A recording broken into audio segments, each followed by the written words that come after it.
Welcome back to Data with Srinivas. In lesson 6, we learned how case one can turn raw values into meaningful business categories.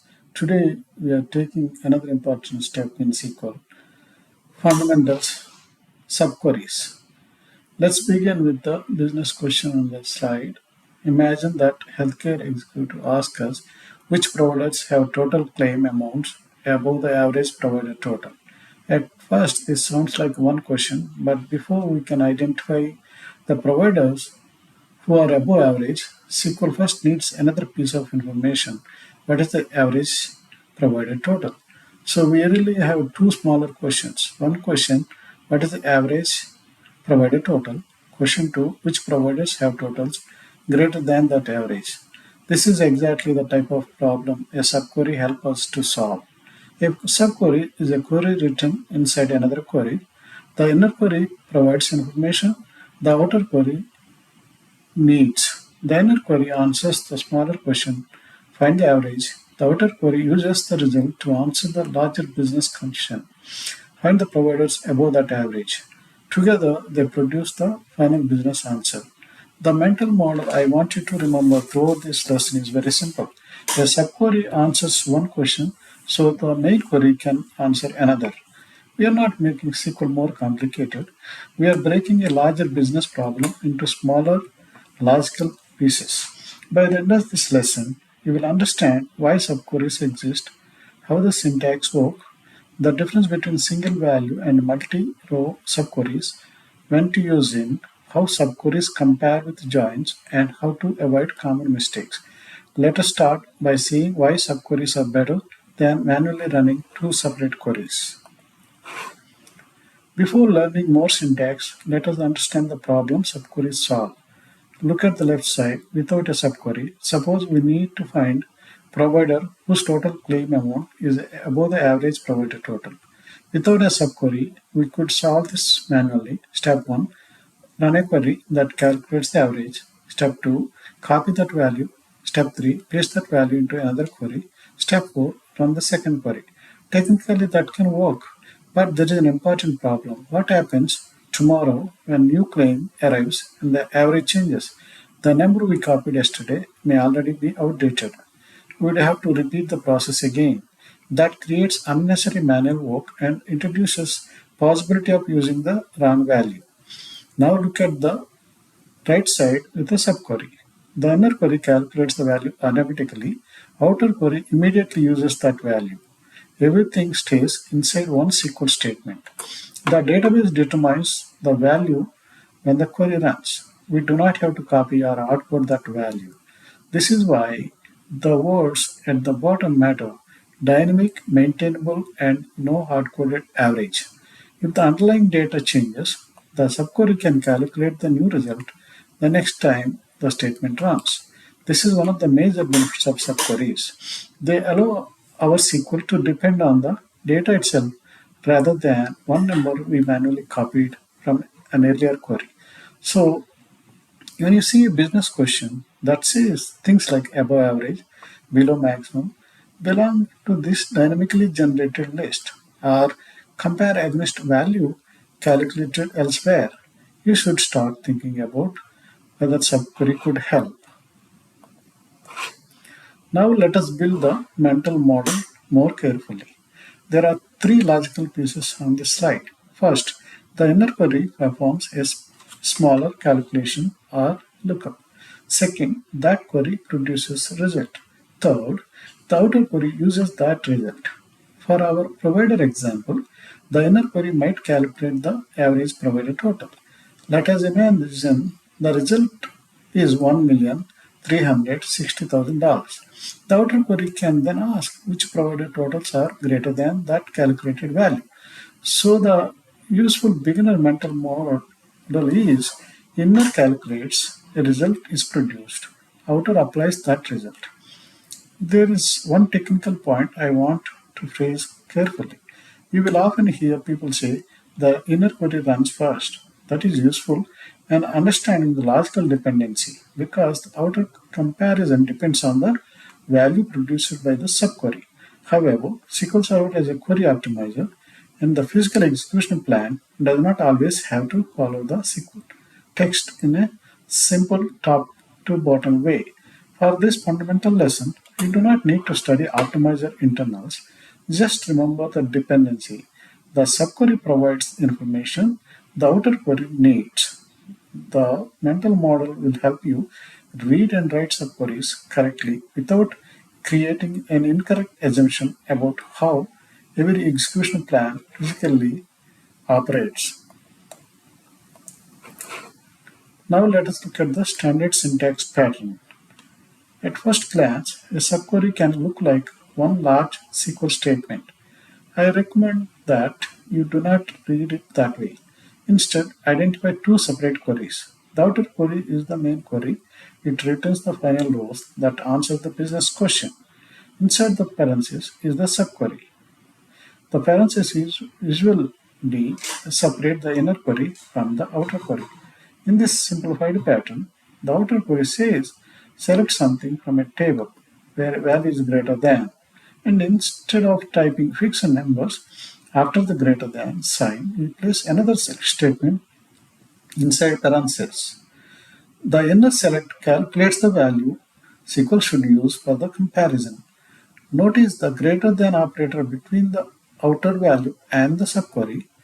The operator tells SQL how the outer query should use the result.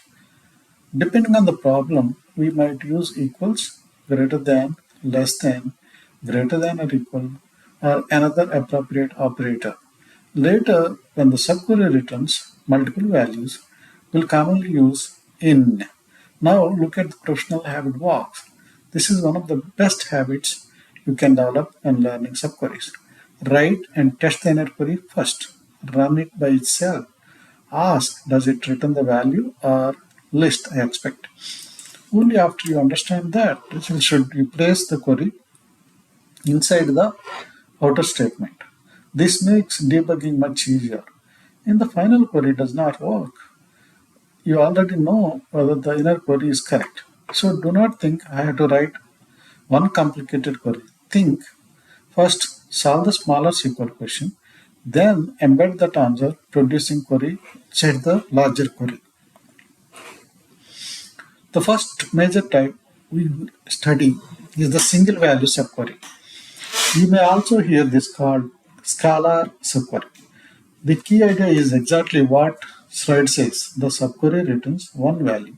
For example, average returns one average value, max returns one max value, min returns one min value, sum returns one total, count returns one count.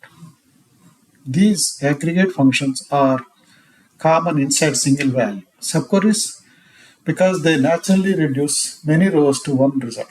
Now look at the example.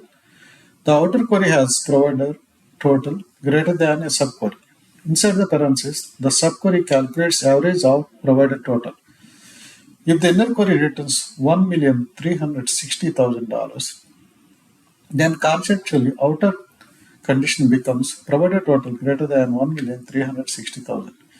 But we never have to type that number ourselves. SQL calculates it.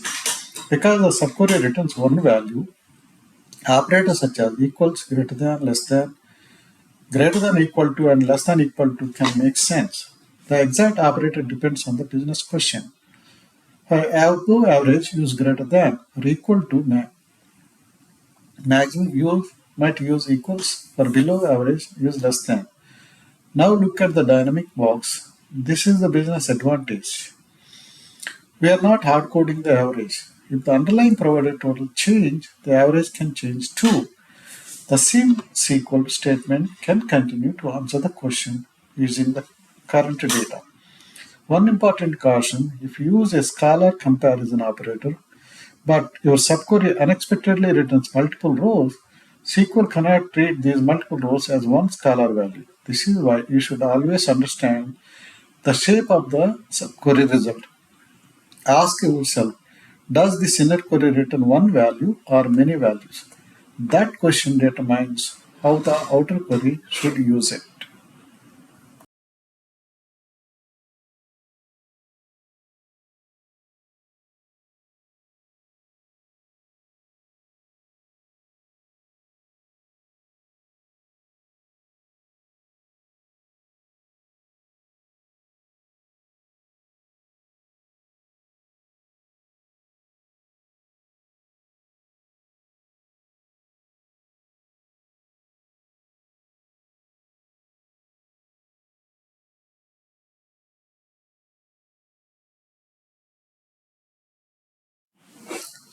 Now let us move from one written value to many written values. A multi-row subquery returns a list.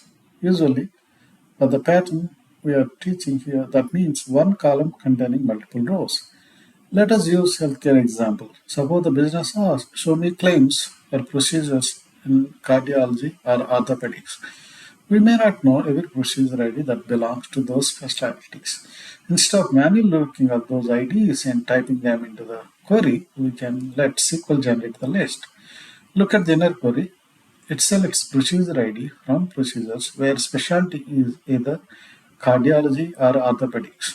That inner query might return several procedure IDs, maybe 2001, 2003, 2012, and 2015. The exact list is not important. What matters is that result contains many values. Now look at the outer condition where procedure ID in asks very simple question. Is this procedure ID contained in the list written by subquery? If yes, keep the row. If no, do not keep the row. This gives us an important beginner rule. If the subquery returns one value, a scalar comparison such as equals, greater than, or less than may be appropriate. If the subquery returns a list of values, in is a common choice. Again, the most important habit is to run the inner queries separately. Look at the result. If you see one value, think scalar comparison. If you see multiple rows in one column, think about list operators such as in. This is much safer than guessing based on only how the SQL looks. At this point, I want to connect subqueries to everything we have learned. SQL is not a collection of isolated features. Professional queries often combine several concepts, where filters individual rows, group by create group, having filters, group results, case clarifies values and turns business rules into meaningful labels. And now subquery can supply a value or a list that another part of the query needs.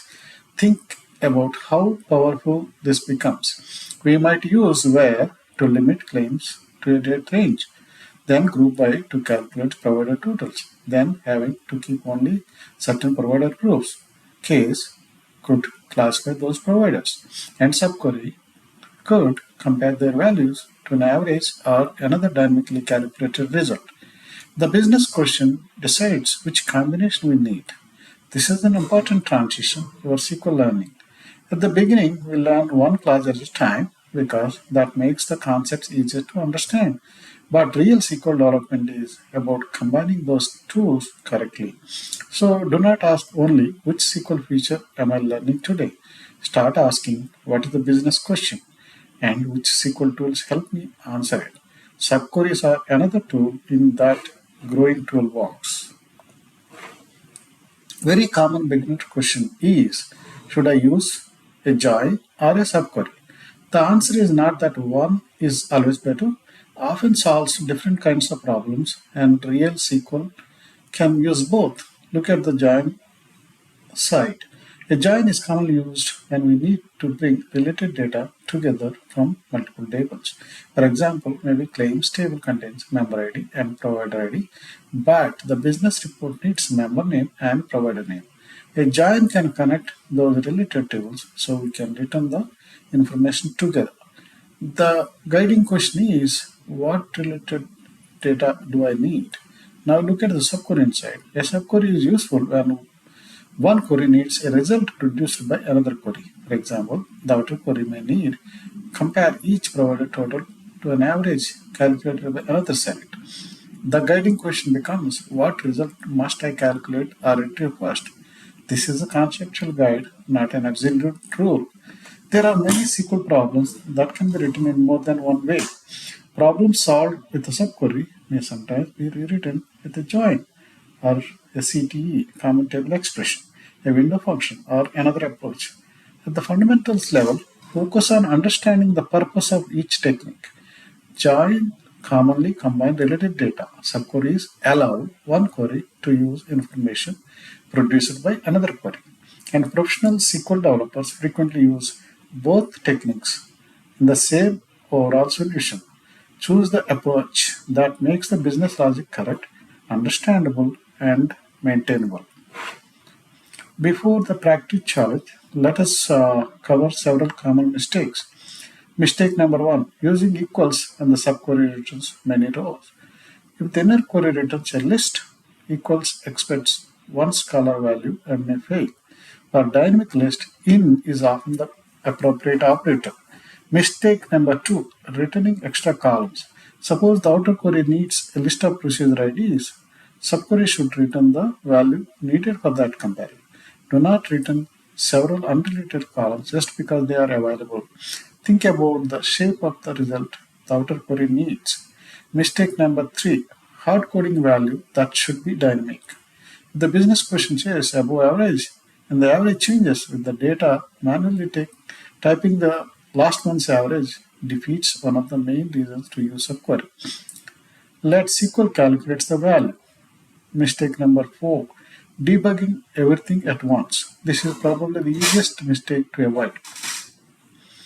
If you write a large outer query and subquery at the same time and something goes wrong, it can be difficult for a beginner to know where the problem is. Instead, highlight the inner select and run by itself. Confirm the output, then embed it. Know that the inner query returns before choosing how the outer query uses it. That single habit will prevent many subquery errors. Now it's your turn. The business challenge is find providers whose total claim amount is greater than the average provider total. The required output is provider ID and provider total. The challenge is intentionally based on the business question we have used throughout the lesson. I want you to solve it in smaller pieces. First, build the provider totals. That means grouping the claims by provider ID and calculating sum of the claim amount. Second, calculate the average of those provider totals. Third, compare each provider total to the average. And fourth, remember our professional habit. Test the inner query first. Do not try to mentally solve everything in one step. Build the smaller result, verify it, then use it. Pause the video here and try the challenge in SQL Server Management Studio. Give yourself about 5 minutes. When you are ready, continue to the next slide and compare your approach with this solution. Let's walk through one readable solution. At the top, we create a CTE named provider totals. If you have not studied CTEs deeply yet, do not worry. In this example, CTE simply gives us a reusable result containing one row per provider and that provider total claim amount. Inside the CTE, we select provider ID and sum of claim amount as a provider total. We group by the provider ID. So after this step, conceptually, we have a small result set containing provider totals. Now let's look at the main select. We select provider ID and provider total from provider totals. The important part of the today's lesson is the where condition. Provider total must be greater than the result returned by the subquery. The inner query calculates the average provider total across the provider total result. The average return one value. Because it returns one value, greater than is an appropriate scalar comparison. Outer query then keeps only providers whose provider total is greater than that calculated average. Finally, order by provider total descending places the largest provider total first. Create provider totals, calculate the average of those totals. Keep providers above that average. Sort highest first. Notice that average is never hard-coded. If the claim data changes, the provider totals can change. The average can change, and the same SQL logic can run, still answer the business question. That is exactly the value of the subquery. The CTE, common table expression, makes the provider level aggregation easy to reuse, but the lesson concept is the Scala subquery. Select average of provider total from providers. The smaller query supplies this comparison value outer query needs. Congratulations, you have completed lesson 7 on SQL subqueries. Let us review the 5 ideas I want you to remember. First, a subquery is a query inside another query. Its purpose is to provide information that another query needs. Second, if the subquery returns one value, we can often use scalar comparison such as equals, greater than, or less than. Aggregate functions such as average, max, min, sum, and count are common ways to produce a single value. Third, if the subquery returns many values, in is a common way to compare against that dynamic list. Fourth, test the inner query first. This is both learning techniques and professional debugging habit. Understand what the inner query returns before embedding it. Fifth, choose the right SQL tool for the problem. Joins commonly bring related table data together. Subqueries allow us one query to use result produced by another query. And in real SQL, these techniques can work together. The big idea from this lesson is subqueries help us solve larger business questions by breaking them into smaller SQL questions. The inner query supplies information, the outer query uses that information to produce business answers. In lesson 8, we'll learn views. Views introduce another important professional idea. Instead of rewriting useful query repeatedly, we can save the query definition and reuse it. That will help us make SQL solutions cleaner and easier to maintain. Thank you for learning with data with Srinivas. I will see you in lesson 8, SQL views.